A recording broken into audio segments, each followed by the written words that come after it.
This is my cat Oliver. He was crying outside the door just now, so I had to let him in. But he's so precious. He's so cute. I just wanted to introduce y'all. I also wanted to talk about how my name on here is Red Meat Rach, but I wanted to talk about the importance of not just relying on like the food that you're eating.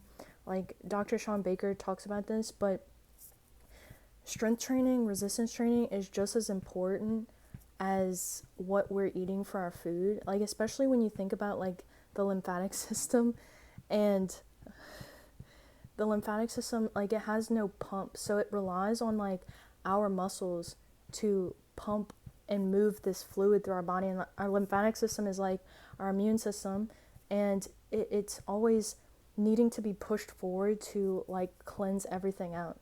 So I just wanted to talk a little bit about that because like my name on here is Red Meat Rage, and I always tell people like I eat ground beef every day, but that's not the only thing. Like diet is like everything that we do. It's the people that we're surrounded with.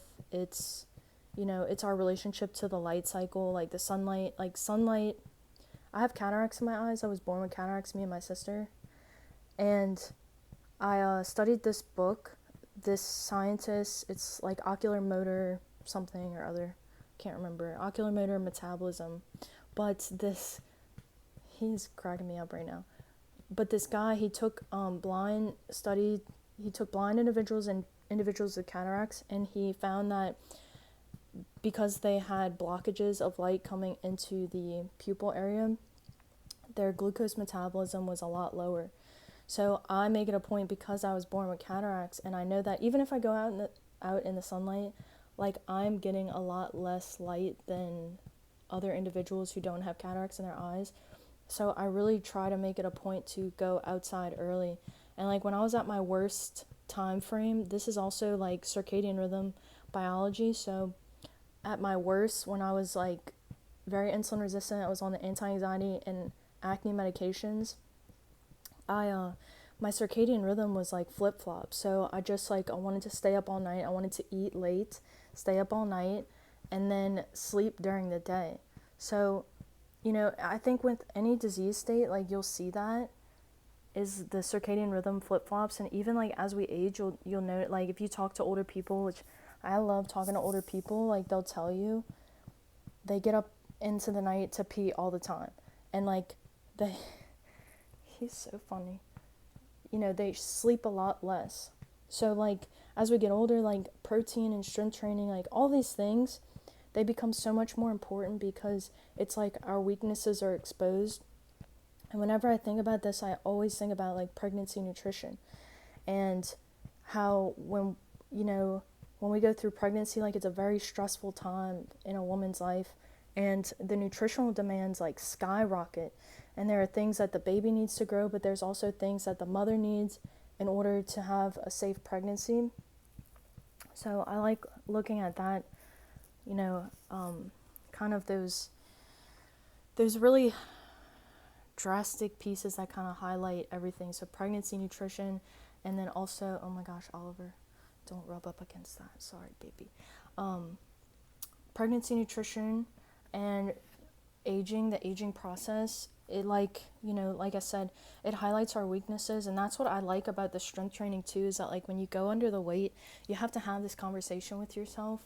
And it goes something like, I don't really want to do this is heavy, I don't know if I can do this. And then it's this beautiful conversation that you have with yourself, and it's like, this is making me stronger, this is moving my lymph, it's cleaning out my entire body, it's I'm practicing fever, I'm strengthening up, everything in my body. And, it's definitely like that self-talk is probably like the most beautiful aspect of the resistance training. Because again, it kind of like pushes all of your weaknesses to the surface. So if you're watching this is an invitation for you. Like if you've never been to the gym, I was saying about this earlier, if you've never been to the gym, you never weight trained, resistance trained, what I suggest is you just go find that little baby leg press. Oliver.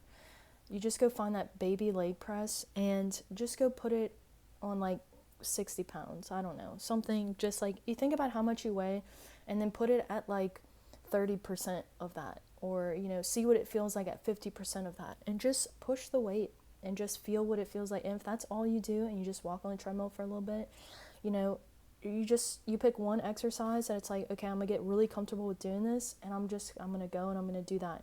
And then you'll expand. You'll do one thing for your legs, and then you'll say, okay, maybe I want to try doing like a shoulder press or a chest press, something, thing for my upper body, and I'm gonna get good at doing that. And that's how I started in the gym, was just, I had taken a weight training class at LSU, so I learned a good bit of things, but being in the environment of the gym is kind of intimidating a lot of the time. So, you know, you just start with small things, do things that you're comfortable with, and you can do the same thing all the time for like months of a time and get good results with it, right? Because like at the end of the day, like I said, like we are moving our blood flow and our lymph around, which is, it's so much more important than like, you know, I'm gonna say like, I just, you know, I wanted to shift my focus from like, I don't necessarily all the time want to focus on how I look. I want to focus on how I'm feeling, and I do want to feel better. I want my skin to improve. I want my blood flow to improve, and like the body will automatically, it will take its shape with time no matter what. Like I made a video before, time shapes our body.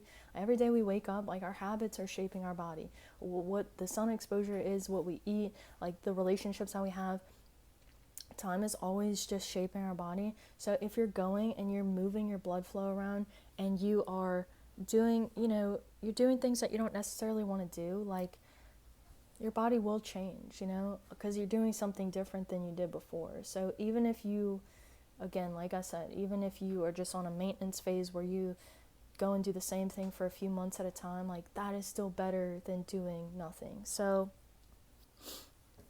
anyway, I hope this is helpful for you in some way. I just have to say that I love you so much. And, you know, when I go and I lift the weights, like I'm primarily, like I think about this book a lot. This is like Where I Started by Thomas Seyfried, Cancer is a Metabolic Disease. You know, and his whole thing is like the origin and the management and the prevention of cancer. And like we know how powerful weight training is, because, you know, we are calling for the immune system. We're calling for more mitochondrial capacity. It's just, it's so beautiful. It's an intentional fever practice. It's an intentional immune practice. And like I said, you don't have to be perfect. I have to go, Oliver's like eating one of my plants. He always does this. But anyway, I hope this video is helpful for you, of course, and I will catch you later.